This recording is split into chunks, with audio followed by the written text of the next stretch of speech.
Hi guys, I thought I'd do a little video real quick by Prince EA. I am not black. I mean, that's what the world calls me, but it's not me. I didn't come out of my mother's womb saying, hey everybody, I'm black. No, I was taught to be black. And you were taught to call me that, along with whatever you call yourself. It's just a label.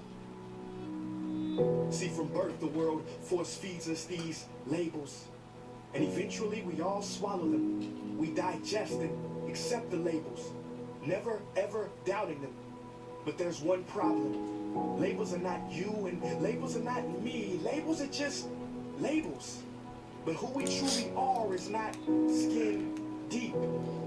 See, when I drive my car, no one would ever confuse the car for me. Or when I drive my body, why do you confuse me for my body? It's my body. Get it? Not me. Let me break it down. See, our bodies are just cars that we operate and drive around. The dealership we call society decided to label mine the black edition, yours the Irish or white edition. And with no money down, 0% APR, and no test drive, we were forced to own these cars for the rest of our lives.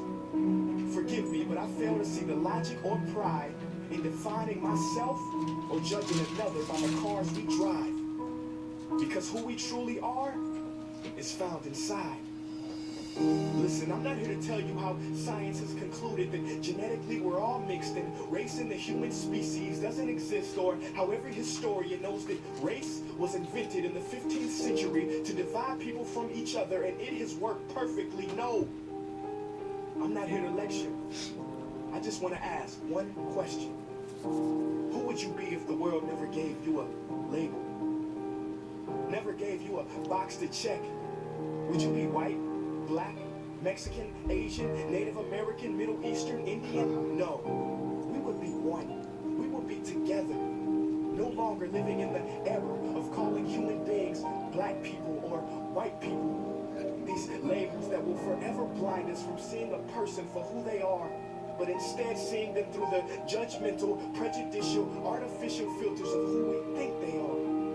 And when you let an artificial label define yourself, then my friend, you have chosen smallness over greatness and minimized yourself, confined and divided yourself from others.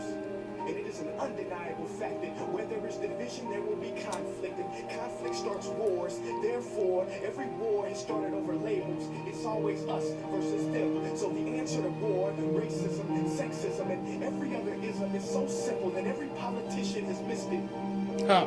It's the labels. We must rip them off. Isn't it funny how no baby is born racist, yet every baby cries when they hear the cries of another? No matter the gender, culture, or color, proving that deep down we were meant to connect and care for each other. That is our mission, and that is not my opinion. That is the truth in a world that has sold us fiction. Please listen, labels only distort our vision, which is why half of those watching this will dismiss it or feel resistance and conflicted. But just remember, so did the caterpillar. Before it broke through its shell and became the magnificent butterfly. Well, these labels are our shells, and we must do the same thing so we can finally spread our wings. Human beings were not meant to be stopped with labels like groceries and supermarkets. DNA cannot be regulated by the FDA. We were meant to be free, and only until we remove them all and stop living and thinking so small will we be free to see ourselves and each other for who we truly are. Thanks, brother. Amen.